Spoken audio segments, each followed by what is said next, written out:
Welcome to Using Your Teacher Voice, episode 23.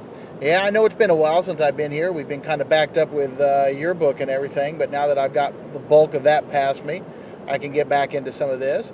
So, episode 23, today I want to talk about the first rule of survival, standing up for yourselves. So, if you remember my last podcast, I gave the 8 rules for survival that I patterned off of Nikki Sixx's 8 rules for survival for new artists and an artist in general, I would assume. So Nikki Sixx, the of Motley Crue fame, in his book "This Is Gonna Hurt," he had 8 rules for survival for artists. I'm assuming he was thinking more of musicians than he was anything, but definitely artists in general. And he talked about the disconnect between the business side of art, record labels, distribution, sales, things like that, and the artistic side, the people that are creating the music, because they're creative, they want to express themselves creatively. And he talked about how there was that those two sides could be at odds.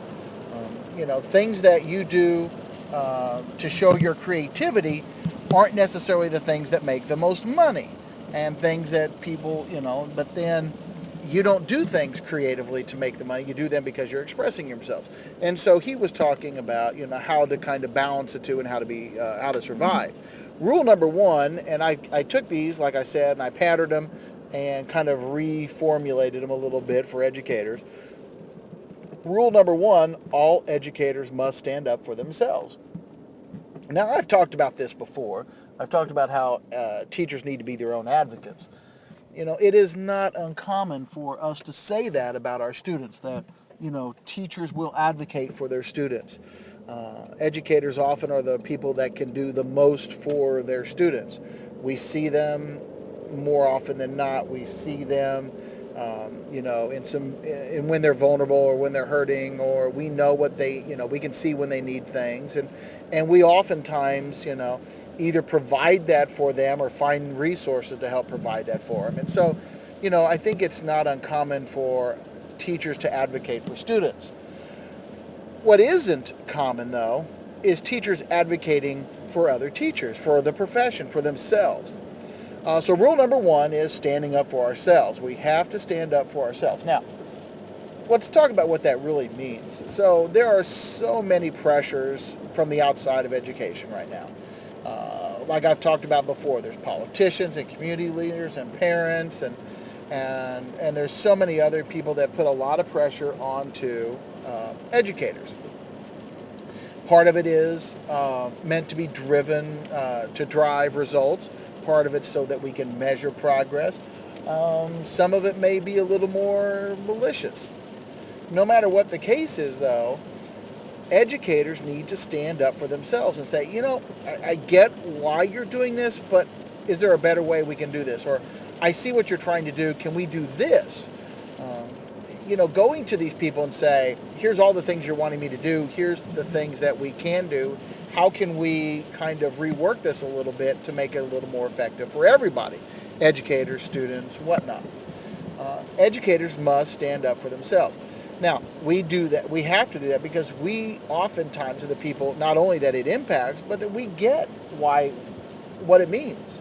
We understand the ramifications of, these tests. I think I read a story the other day. I read an article the other day that said students, by the time they graduate high school, so from kindergarten up, they will take 120 mandated tests. 120 different mandated tests. Now, that number seems a little large to me, but it's not unrealistic, and I can believe that. We have to stand up, and we are the ones in the trenches, and we know what the impact is. If you're standing on the outside and you say, this is what we want to do, and this is why we want to do it, that might make sense. But until you see the outcome and what the effect is, then, that's where teachers need to step in. Now, once teachers start to advocate for themselves, then people start to take us a little more seriously. I don't want to sound like I'm putting down a certain segment of employees, but there are not a lot of people out there advocating for better rights for fast food workers. And again, I know that some people do make a career out of that, but many people, most of the people, don't. And when I look at my high school kids who are working fast food jobs, that's a throwaway job for them. They get mad at McDonald's and they leave, and 2 weeks later they're at Burger King, and they get mad at them and they go to Hardee's or Taco Bell or wherever. To many people, these fast food, low skill kinds of jobs are just throwaway jobs. They don't take them seriously, and so it's really hard for other people to take them seriously. And I'm not saying that teachers don't have respect. I'm not saying that people don't respect teachers, but we definitely, as a profession, don't command the respect that we used to.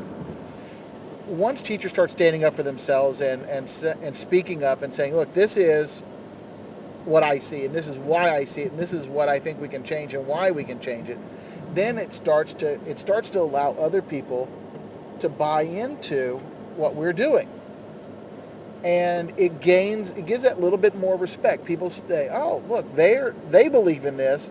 I kind of want to believe in you too. I want to believe in you too.